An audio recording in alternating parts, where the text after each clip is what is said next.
What's up, YTPC? This is DSG Pipe Smoker with another pipe smoking video, and today I am doing a tobacco review on Bell's 3 Nuns. This is a tobacco blend that is blended by McBaron's and manufactured by McBaron's.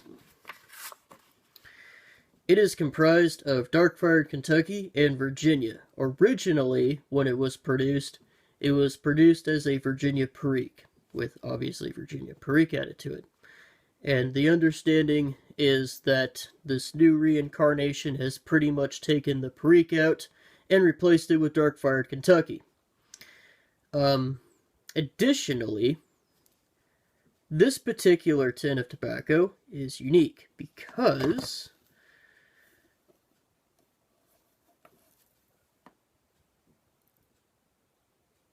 you can read that it says January 2016.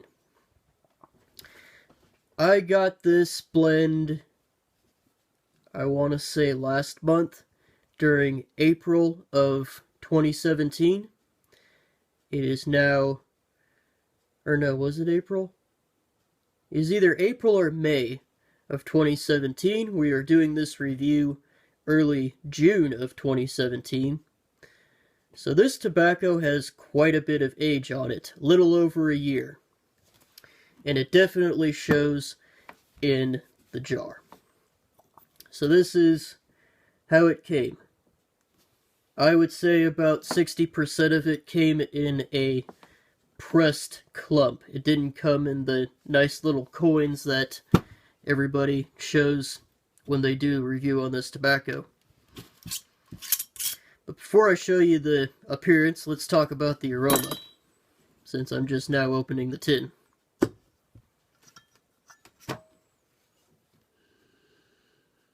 Actually, that didn't come out right. Obviously, I've opened the tin many times to review it, or to smoke it so I could review it. Just now opening it to get the aroma for this review. To me, it smells very, very tangy, and actually a little bit grassy. So definitely getting more of the Virginias. It's not really the ketchup-y smell that McClellan's is famous for, but that grassy note is definitely there, and so is that tanginess. Not really smelling a whole lot of anything else, particularly the dark-fired Kentucky.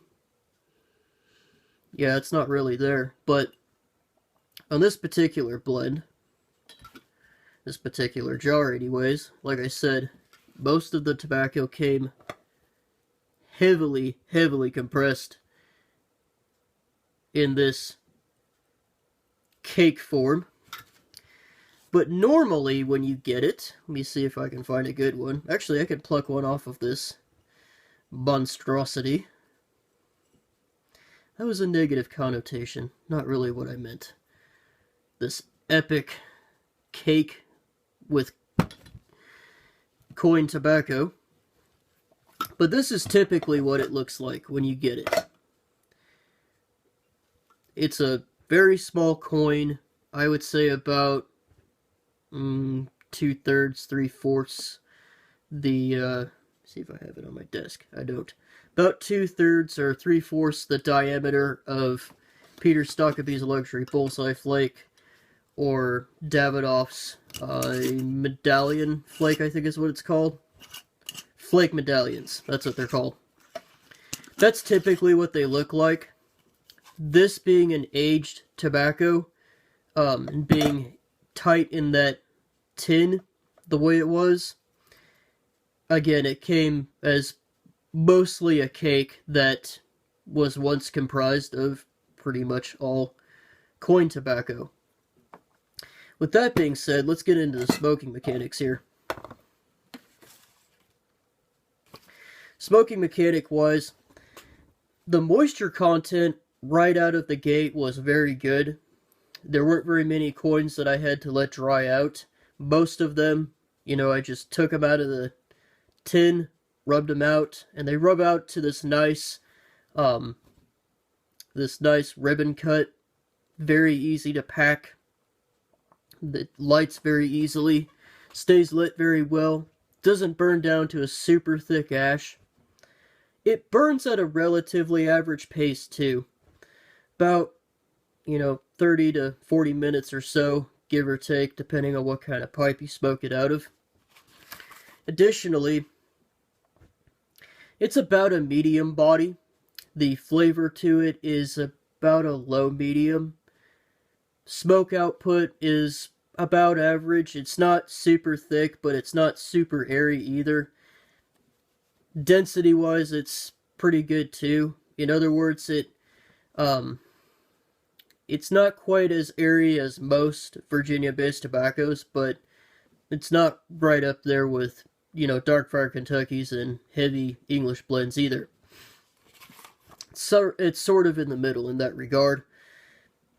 Doesn't bite for the most part. It will bite me under the right circumstances. If my mouth is dry and I smoke a pipe that's, or a pipe at a too fast of a pace, then yeah, it can start to bite me a little bit. But as long as I don't do those things, Three Nuns was pretty consistent in terms of being bite-free. Didn't burn very hot either. It was pretty consistent in that regard as well. As far as pipe preferences go, this was a very Virginia-forward blend, and it behaved as such in pipe preferences. Smoking mechanic-wise, smoked great in pretty much every pipe that I smoked it in, because of the fact that it was a ribbon cut. And just the moisture content that it came at. But it tended to smoke the Virginias a lot better in either a conical bowl or a narrow bowl. Brought out the sugars more. It brought out a little bit more of the complexity to the Virginias. In larger bowls or like what's it called? In U-shaped bowls, like a, God, why can't I think of what it's called? Billiard, that's what it's called. In billiard-shaped bowls and most other average-sized bowls with a U-shaped chamber to them that are of average dimension, the Virginias were brought out to the forefront. They didn't really have quite the same sweetness as smoking it in a conical bowl or smoking it in a narrower chambered bowl. That being said, I noticed the dark-fired Kentuckys a little bit more in pipes that tended to smoke burleys best. So a few of my briars that smoke burley best and corn cobs tended to bring out that dark-fired Kentucky a little bit more. That being said, it didn't turn it into a dark-fired Kentucky blend. It just push that dark-fired Kentucky flavor out a little bit more. It was still definitely Virginia heavy. In fact, it does kind of taste like what I would imagine would happen if you took a Virginia Perique blend and replaced the Perique with dark-fired Kentucky. Still Virginia forward, but with that little bit of something extra to add a little bit of character. As far as the flavor profile goes, on the draw, it was sweet, grassy, with a little bit of a bready note to it. And on the finish, when I was getting the dark-fired Kentucky notes, it was smoky, a little bit nutty, and just a little bit spicy. Nice complexity to it. The dark-fired Kentucky did, on most pipes, start to die down towards the bottom of the pipe.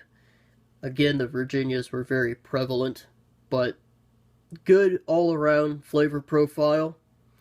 Good all-around smoke, too. Which brings me to the conclusion. This was a very solid blend. It's not exactly what I expected out of it. I thought it was going to be a dark-fired Kentucky blend.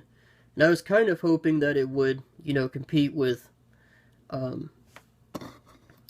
compete with Orlick Dark Strong Kentucky. I don't know if it'll go in the Dark Fired Kentucky category, or at least for myself personally. It's very Virginia forward. It's very good. I like it. I like it a lot. And when I get done with this blend, I want to get another tin of it. But like I said, this is based off of what appears to be an aged tin, a little over a year old. I would like to try this blend fresh, but I have high hopes for it being aged. It's definitely a good blend with a little over a year's worth of age on it. It would be kind of interesting to see what would happen with 3 years, or 5 years, or 10 years. Well, 10 years might be pushing it a bit for the Dark Fire Kentucky. I don't know. Solid blend in my opinion. Good blend to try if you're sensitive to Virginias as far as tongue bite goes. And with that being said, this has been DSG Pipe Smoker with another pipe smoking video. Hope you guys enjoyed that. My next review is going to be on this pipe. This is a Peterson Killarney 120 Dublin shape with the P-lip. Does not have a system to it, so mostly what I'll be reviewing is my thoughts on this P-lip. I will also be doing a review on Esoterica's, let me orient this correctly, Peace Haven, which is a bright Virginia blend. So I hope you guys enjoyed that. This has been DSG Pipe Smoker with another pipe smoking video. You guys have a good day.